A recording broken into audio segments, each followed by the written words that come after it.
Antras biologinis dėsnis teigia, kad visos specialios biologinės programos, dar vadinamos ligos, susideda iš dviejų dalių – kovos fazės, kai mes kovojame su mūsų užpuolusia bėda, ir kūno atstatymo fazės, išgijimo fazės, kai kūnas atstato viską, ką jam teko kovos fazėje modifikuoti.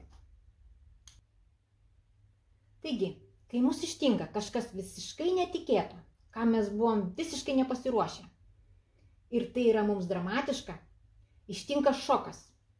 Kūnas įjungia specialią biologinę programą ir vyksta kovos fazė. Mes kovojame su šia mūsų ištikusia bėda.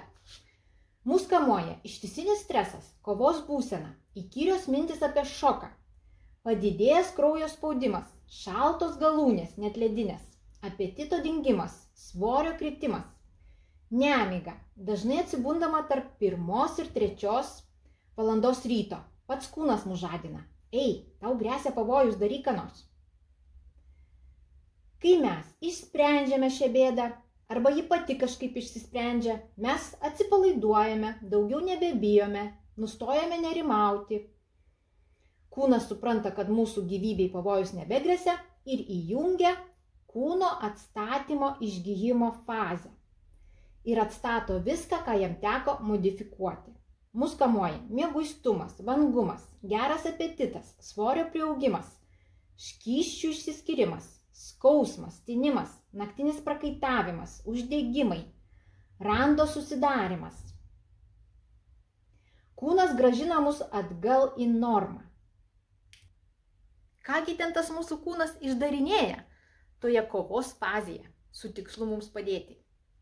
Ogi, priklausomai nuo to, ko tiksliai jūs išsigandote ir koks organas ar audinys už tai yra atsakingas, šis atsakingas organas arba priaugina daugiau ląstelių, kad padidinti organo funkciją, arba ardo audinius, kad vėliau atstatymo fazėje atstatyti stipresniais, arba pakoreguoja organo funkciją.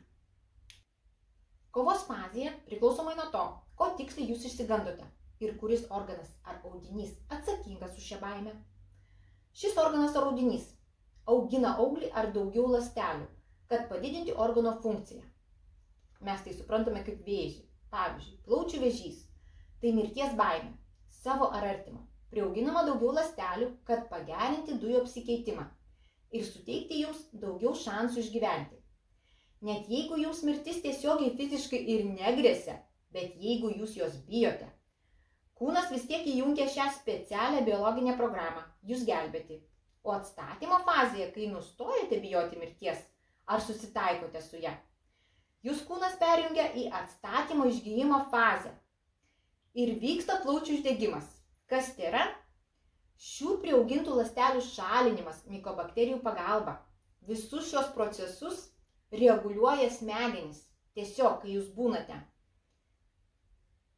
kovos fazėje per ilgai, o šios specialios biologinės programos yra sukurtos gamtos trumpam naudojimui ir kai jūs jose būnate per ilgai, šie išgijimo procesai reiškiasi labai stipriai. Juos tokiais atvejais reikia truputį pašvelninti, ne visiškai sustabdyti, nes tai yra išgijimo procesai, o truputį sušvelninti. Arba kovos fazėje, jeigu šią baimę atsakingas kažkoks visai kitas organas, kuris ardo audinius, taigi jisai ardo audinius, kad vėliau atstatymo išgijimo fazėje atauginti stipresniais, taip vadinama nekrozė. Pavyzdžiui, kaulų čiulpų nekrozė. Tai nekas kita kaip ypač stiprus savivertės konfliktas, kai paliečiami ne tik kaulai, bet ir jau kaulų čiulpai. Kai žmogus labai save nuvertina, aš nieko negaliu, aš niekam tikęs, labai skausmingai, stipriai save nuvertina. Kovos fazėje ardomi kaulų čiulpai, o atstatymo fazėje, kai jūs nustojate save nuvertinti, kaulų čiulpai priauginami vėl. Arba organas gali tiesiog pakoreguoti savo funkciją, kad ji tiktų esamai situacijai, jums pagelbėtų. Pavyzdžiui, hiperglikemija – tai pasipriešinimo konfliktas arba neigimo konfliktas.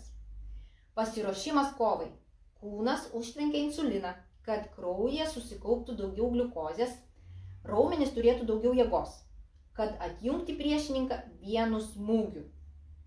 Tai kai jūs jaučiate, kad jūs puola kažkas stipresnis už jūs, o jūs esate silpnesnis, bet jums būtinai reikia save apsiginti. Taigi kūnas jums padeda. Ir tokie pasakojimai, kad aš nesuprantu, iš kur pas mane atsirado tiek daug jėgos. Ogi šios specialios biologinės programos viską paaiškina. Šis stebukladarys suteikiantis jums daugiau jėgos yra kūnas. Jis viską organizuoja. Tiesiog nereikia užstrigti šiose situacijose. Jūs susirgate, kai jūs nesprendžiate situacijos. Su įvairiais gyvenimo iššūkiais, didesniais ar mažesniais, mes susidurėme kone kasdien. Kai mes jos išsprendžiame greitai ir efektyviai, simptomų net nepajaučiame. Stipresnius simptomus mes jaučiame, kai mums nepavyksta šiuos konfliktus išspręsti taip greitai ir efektyviai. Šios dvi fazės, kovos ir atstatymo, yra proporcingos viena kitai. Kuo ilgiau ir intensyviau trunka kovos fazė, tuo ilgiau ir audringiau truks atstatymo fazė. Bet kiek ilgai betruktų kovos fazė, atstatymo fazė visada trunka 6 mėnesius, pusę metų. Jei ji trunka ilgiau, reiškia, jūs neišmokote gyvenimo pamokos, neišsprendėte konflikto. Todėl vėl susiklošius panašioms aplinkybėms reaguojate taip pat jautriai, ta pačia baime. Ir vėl grįžtate į kovos fazę. Tai vadinama pakibusiais konfliktais. Oficialioji medicina tai vadina lėtinėmis ligomis. Šios specialios biologinės programos, gamtos sukurtos ir mums duotos trumpam naudojimui. Kol mes esame pasimetę, kai mes esame užklupti, netikėtai, nepasiruošę, tam, kad mes nepražūtume, kol susivoksime ir atsigausime, kol mūsų sąmonė pradės pilnai veikti. Kodėl yra pavojinga nespręsti savo gyvenimo iššūkių, savo konfliktų, kai mes jau senai galėjome kažką padaryti? Šios specialios biologinės programos duotos trumpam naudojimui, kad nepražūtumėt jūs ištikus nenumatytai pavojingai situacijai, kol susigaudysite, kas vyksta ir pradėsite veikti, nes esate per daug brangus evoliucijos mechanizmas, kad taip lengvai jūs būtų galima sunaikinti. Ilgas piknaudžiavimas specialia biologinė programa ar jos neišmokimas, vis kartojimas gali baigtis. Pirma, išsekimu.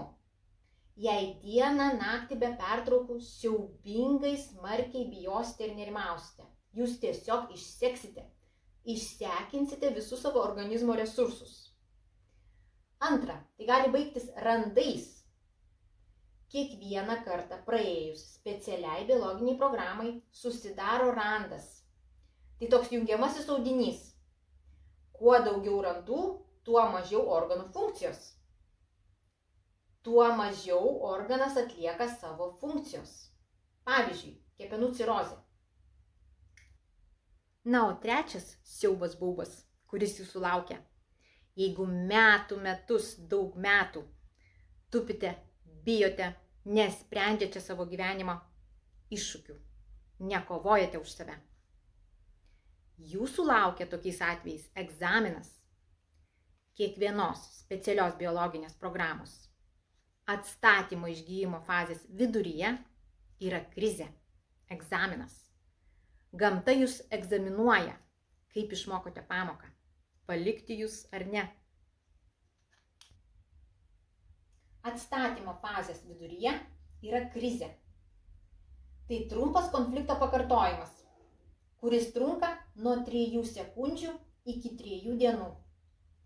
Jo stiprumas ir pavojingumas priklauso nuo to, kiek ilgai ir dažnai buvote su ta pačia specialia biologinė programa kovos fazėje ir kiek gyvybiškai svarbus organai dalyvavo joje.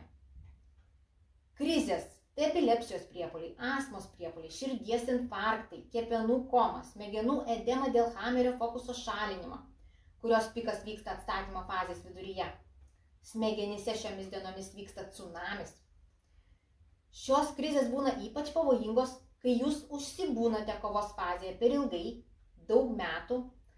Tada šioms krizėms reikia ypatingai gerai pasiruošti, kad jūs praeitumėte egzaminą. Labai retais atvejais, kai ši kovos fazė trunka labai ilgai, apie 30 metų, mirtino smegenų tsunamio net specialiais ir jau prieš tai vartojamais vaistais mažinančiais smegenų edemą sustabdyti nebeįmanoma. Bet tokie atvejai yra išskirtiniai ir labai reti, kai žmogus būna apie 30 metų su ta pačia specialia biologinė programa, kovos fazė, ir tai ne visais atvejais. Daugiausia žmonės nebūna kovos fazė jau tiek ilgai. Ir prasidėjus atstatymo fazei, po 3 mėnesių vykstančiam smegenų tsunamiui galima tinkamai pasiruošti. Pavyzdžiui, smegenų tinimą mažinančiais vaistais, jokių intraveninių infuzinių šiom dienom, jokių papildomų skysčių. Bet nesijaudinkite, kad kūnui neužtektų resursų atsistatyti, tai labai reti atvejai. Kaip matote, kai žmogus būna kovos fazėje su ta pačia specialia biologinė programa, labai ilgai, daug metų. Paprastai žmonės nesprendžia savo konfliktų taip ilgai. Jeigu jūs truputį užtrukote kovos fazėje, daugiau kaip 6 mėnesiai, metai, tiesiog žinokite, kad atstatymo fazė gali būti intensyvesnė ir pasiruoškite jai. Na, o ką apie tai mano oficialioji medicina? Ogi nieko nemano. Ji nieko nežino ar nenori žinoti apie 5 biologinius dėsnius. Jie yra slepiami net nuo pačių gydytojų. Oficialioji medicina nieko nežino apie fazes. Jas supranta kaip atskiras ligas, pavyzdžiui, plaučių vėžys – tai kovos fazė, o plaučių uždegimas – tai atstatymo fazė. Tai ta pati liga, ta pati speciali biologinė programa.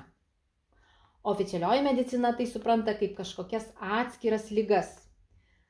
Nieko nesuprasdama apie 5 biologinius dėsnius, negali suprasti, kodėl kūnas augina tuos keistus vėžius ir kodėl nei šio nei to atsiranda infekcija ir puola tik tai kažkokį tai vieną organą. Negali paaiškinti, kodėl netgi nerūkantis žmogus gali susirgti plaučių vėžiu. Na žinoma, be 5 biologinių dėsnių tu nieko ir nesuprasi.